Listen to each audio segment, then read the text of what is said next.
Hey, I just wanted to make a quick video talking about my trajectory path preview that I've been fighting with for the past week. I think I finally won that fight. I think I've got it working. I've thought that before and been wrong, but pretty sure I got it here. So, I've seen people that are doing things like this online and asking for help, and the answers they get don't really work in my context exactly. And I can imagine that my context is not really that unique. Some people might actually want to use this. So let's just get into it. So I've got my tank here, which I can turn to aim, and when I right click, we see a preview path that looks beautiful. Isn't it so good? Right, so intuitively you might think you start by shooting a raycast, and from that point shoot another raycast, calculating the reflection, whatever, and just keep doing that. Have some running maximum length, and then subtract from that each segment so that you don't have an infinitely long path. But unfortunately, that would be wrong already, because a raycast does not account for the radius of your projectile. So if you were to aim really close to a wall or a corner or whatever, your projectile is going to hit that corner and bounce in some other direction, and the player is going to be like, hey, what? My thing was supposed to go that way. Why didn't it account for that? Fair point. So you would use a circleCast instead, which is something that Unity has, which is pretty helpful.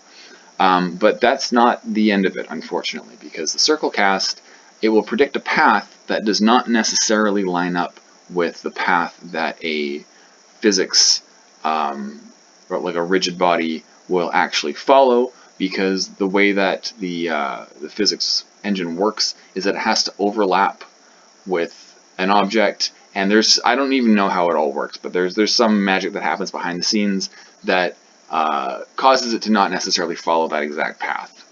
It's pretty close. It's pretty close. I thought I had it working early on, but it doesn't take long to realize that it's actually a little bit off, and sometimes it's very off, especially if you're aiming at a corner or something. So that doesn't quite work. So I thought, all right, never mind the physics engine. I'll just make the projectile just follow along the path, adjusting its transform. And when it gets close enough to a point, we'll just say, okay, it's at that point, and then put it at that point, and then move it to the next point, and on, no problem, right? Except that the raycast hit will be in such a position that the new raycast will already be overlapping this wall. And so if it tries to go this way, it's going to hit this wall, and so the next calculated bounce is going to be somewhere in this direction, and it's immediately messed up. So I thought, well, instead of using the hit point of the circleCast, use the center of it. They call it the centroid. That should work, right? Well, it almost does, but the pesky corners, you can have all kinds of weirdness that happens in the corners. And so sometimes, even if you use the centroid, you can start inside of sometimes a different collider. And so you're going to have these situations where the circleCast starts inside of a collider, and things get wonky really fast. So I'm going to do a quick demo of how my bullet works, or how my aiming works. Got my gun tip. Generate debug markers. Okay, I'm going to do the same shot again, or same preview again. We just made all these points. So my circleCast, the hit point is right here, that exact spot. So that's where the next circleCast would start if I use the hit point. You can see that it's overlapping that wall. No good. The centroid is right here. Now, hitting this particular wall, it's probably fine. There's a little bit of ambiguity as to whether or not that might catch that wall, but generally on the nice, straight walls here, it's okay. I didn't actually plan this angle to show you a corner specifically, but you can imagine that if it's in a corner, you might have some problems like I was describing. So my solution is to also Don't use the center, use an adjusted position that's very close to the center.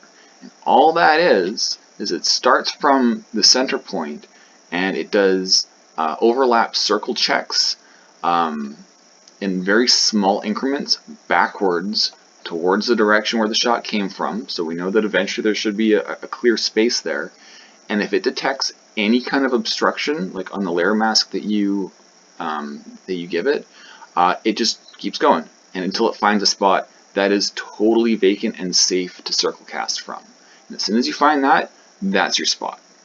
And that's it. Now it might look a little bit weird because, you know, we can see that we're some distance away from the wall, but that's really easy to account for. I can either have a smaller projectile, or what I'll most likely do is just have like some kind of, you know, effect that goes off when the ball hits there.